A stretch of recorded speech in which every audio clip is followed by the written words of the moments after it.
On the day Mom and Dad divorced, two divorce agreements lay on the table. The first one stated that the child was to stay in the old house in the old town with Dad, Chuck Browning, who was addicted to gambling and riddled with debt. The second one stated that the child was to go to the coastal town with Mom, Marina Dillon, who had remarried a wealthy businessman. In my previous life, my younger sister, Tamara Browning, cried and begged to stay with Mom, so I silently packed my bags and went with Dad instead. Later on, Dad quit his gambling habits and received a large settlement for selling off his old house in a land expropriation project, and that was when he began pampering and showering me with affection. Meanwhile, Tamara suffered emotional abuse at her stepfather's home as she was forbidden from leaving the house at all. Eventually, she died of depression. Now that we were reborn, Tamara snatched the cigarette away from Dad's fingers and hugged him tightly. I feel sorry for Dad, Tiana. You can go ahead and enjoy your life with Mom. I'll let you take it. Dad was stunned momentarily. Then, he stroked Tamara's head with a look of relief. I said nothing and picked up the train ticket that would bring me to the coastal town. Tamara had no idea that Dad only managed to quit his gambling habits because I had worked myself to the bone paying off his debts while suffering from a brain tumor. Dad finally saw the error of his ways after I nearly gave up my life for him. And now that I was reborn, I no longer had to put up with the voices of the debt collectors hounding us anymore.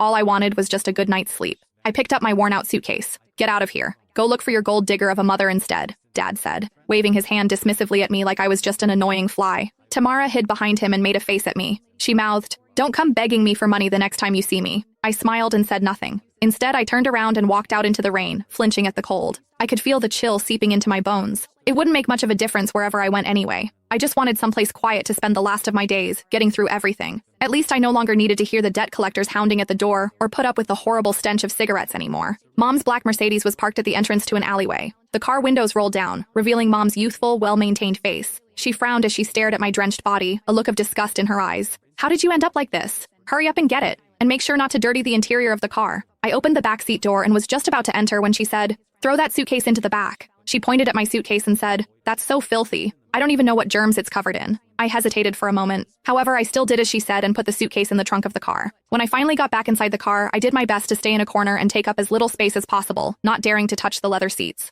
The air conditioning in the car had been turned on, but I still felt very cold. "Make sure you behave yourself when we reach that place, Tiana," Mom said, looking at me in the rearview mirror while driving. "Your new stepfather doesn't like noise. Stay in your room as much as possible and don't come out. Don't chew with your mouth open and don't drag your feet on the floor while walking. Also, don't you ever bring up your dad. He's nothing but bad luck." I looked at the fleeting raindrops outside the window and nodded. Got it. I felt a sudden sharp pain in my brain. My vision went black for a while, and I hurriedly held my head in my hand. "What's wrong?" Mom asked, sounding impatient. "Nothing. Just a little carsick." "You're so delicate," she said with a scoff. "Just like your dad." I closed my eyes and forcefully swallowed the metallic taste rising in my throat.